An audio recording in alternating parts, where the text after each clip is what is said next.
உலகெங்கும் வாழும் தமிழ் சொந்தங்கள் அனைவருக்கும் வணக்கம். கந்தர் அலங்காரத்தினுடைய ஒவ்வொரு பாடலையும் சிந்தனை செய்து கொண்டிருக்கக்கூடிய இந்த இனிய வேளையில் இன்றைக்கு கந்தர் அலங்காரத்தினுடைய 7வது பாடல், சளத்தில் பிணிப்பட்டு அசட்டு கிரியைக்குள் தவிக்கும் என்றன் உளத்தில் பிரம்மத்தை தவிர்ப்பாய், அவுணர் உரத்து உதிர குளத்தில் குதித்தும் குளித்தும் கழித்தும் குடித்தும் வெற்றி களத்தில் செருக்கி கழுதாட வேல் தொட்ட காவலனே என்பது அருணகிரிநாதர் அருளி செய்திருக்கக்கூடிய கந்தர் அலங்காரத்தினுடைய 7வது பாடல். துன்பமாகிய இந்த வாழ்க்கையை இன்பமயமாக்கக்கூடிய அற்புதமான பாடல் இது. வரிக்கு வரியான விளக்கத்தை பார்க்கலாம். சளத்தில் பிணிப்பட்டு அசட்டு கிரியைக்குள் தவிக்கும் என்றன் உளத்தில் பிரம்மத்தை தவிர்ப்பாய். இங்கே அருணகிரிநாதர் துன்பத்திலே அகப்பட்டு கொண்டிருக்கக்கூடிய ஒரு வாழ்க்கையை சொல்லுகின்றார். சளத்தில் என்று சொல்லுகின்றார். சளத்தில் என்றால் கள்ளத்தனமான ஆசையில், துன்பத்தில் என்பது பொருள். அப்படி துன்பத்தில் கள்ளத்தனமான ஆசையில் எல்லாம் பிணிப்பட்டு, பிணிப்பட்டு என்றால் நோய்வாய்ப்பட்டு என்று பொருள் அல்ல. பிணிப்பட்டு என்றால் கட்டுண்டு, அந்த துன்பமாகிய கயிறால் நான் கட்டப்பட்டிருக்கிறேன்.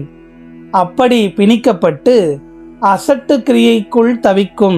இப்படி கள்ளத்தனமான ஆசைகள் மனதிலே வளர்ந்து கொள்வதால் எனக்கு என்ன ஏற்படுகிறது? தவிப்பு ஏற்படுகிறது.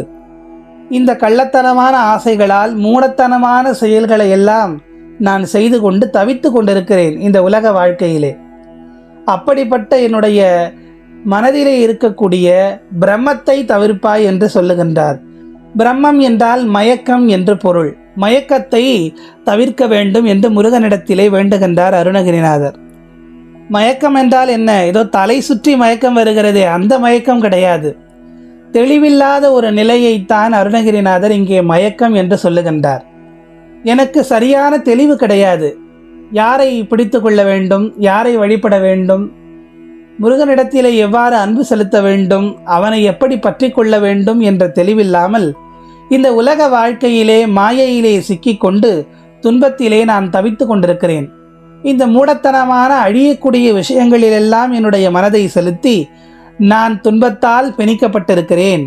அந்த மயக்கத்திலிருந்து, அந்த மன மாயைகளிலிருந்து என்னை வெளிவரச் செய்து எனக்கு நீ முக்தி நலனை கொடுக்க வேண்டும் என்பதை இங்கே அருணகிரிநாதர் கேட்கின்றார். ஆகவே மயக்கம் என்றால் நம்முடைய வாழ்க்கையிலே நாம் பிணிப்பட்டு இருக்கிறோமே, இந்த உலக மாயை, அந்த மயக்கத்தை அவர் தீர்க்க வேண்டும். அதை நீ தவிர்க்க வேண்டும் முருகா என்று கேட்கின்றார். அதை ஒரு உதாரணத்தோடு, சும்மா நீ எனக்கு மனமயக்கத்தை தவிர்த்து எனக்கு இன்பத்தை கொடுன்னு கேட்டால் கொடுத்துருவாரா? அவரை கொஞ்சம் புகழ்ந்து சொல்லணும் இல்லையா? அடுத்த வரியில் சொல்கிறாரு, அவுணர் உரத்து உதிர குளத்தில் குதித்தும் குளித்தும் கழித்தும் குடித்தும் வெற்றி களத்தில் செருக்கி கழுதாட வேல் தொட்ட காவலனே. வாக்கிற்கு ஒரு அருணகிரி என்று சொல்வார்கள்.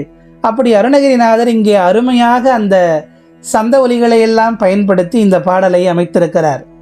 இப்போது போர்க்களத்திற்கு நம்ம எல்லாம் அழைத்து செல்லுகின்றார்.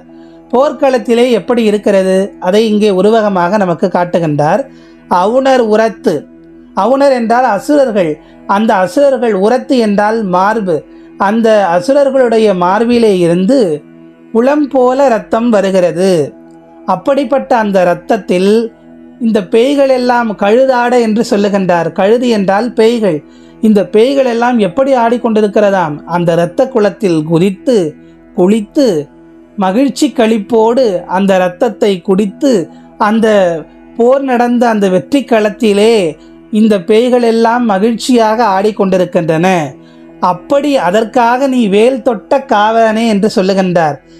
காவலன் என்றால் தேவர்களை காக்கும் பொருட்டு தானே அவர் வேலை எடுத்து சூரனை சம்ஹாரம் செய்தார். அதைத்தான் சொல்லுகின்றார், கழுதாட வேல் தொட்ட காவலனே. முருகர் வேலை மிக வேகமாக கூட செலுத்தவில்லையாம். அப்படி தொட்டவுடன் தொட்டனை தூரும் மணற்கேணி என்பது போல் அவருடைய அந்த அசுரர்களுடைய மார்பிலே இருந்து உதிரம் பெருக்கெடுத்து ஓடியதாம். அவர்கள் மாண்டு போனார்கள் என்று அருணகிரிநாதர் இங்கே பதிவு செய்து காட்டுகின்றார் அந்த போர்க்கள நிகழ்வை. அப்படி அசுரர்களையே நீ அழித்து விட்டாய். அசுரர்களை அழித்த உனக்கு எங்கள் மனதிலே பெரிய அசுரர்கள் இருக்கிறார்கள், மனமாயை. அந்த மாயாரூபமான அசுரர்களை உன்னால் அழிக்க முடியாதா முருகா? உன்னுடைய வேல் இருக்கிறதே அது எப்படிப்பட்டது? இது போன்ற அசட்டுத்தனமான விஷயங்களை, மூட நம்பிக்கைகளை, மூட விஷயங்களை எல்லாம் அழித்து ஞானத்தை உண்டாக்கக்கூடிய ஞானவேலாயிற்றே.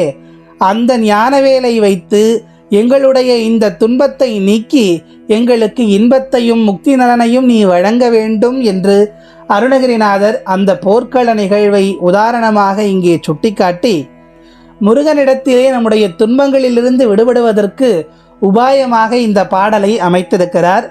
நாமும் இந்த பாடலை முருகப்பெருமானை நினைத்து அன்றாடம் பாராயணம் செய்து நம்முடைய வாழ்க்கையிலே சிக்கி தவித்து கொண்டிருக்கக்கூடிய பல்வேறு வகையான மாயைகளில், துன்பங்களில், பிரச்சனைகளில் தவித்து கொண்டிருக்கக்கூடிய நம்மை அந்த முருகன்தான் காப்பாற்றுவான். அவன்தான் அதிலிருந்து விடுபட்டு நமக்கு எல்லா விதமான நலனையும் கொடுப்பான் என்று சொல்லி முருகா சரணம் என்று அவனை பணிந்து மீண்டும் அடுத்த கந்தர் அலங்கார பாடலில் உங்கள் அனைவரையும் சந்திக்கிறேன். அதுவரை நன்றி, வணக்கம்.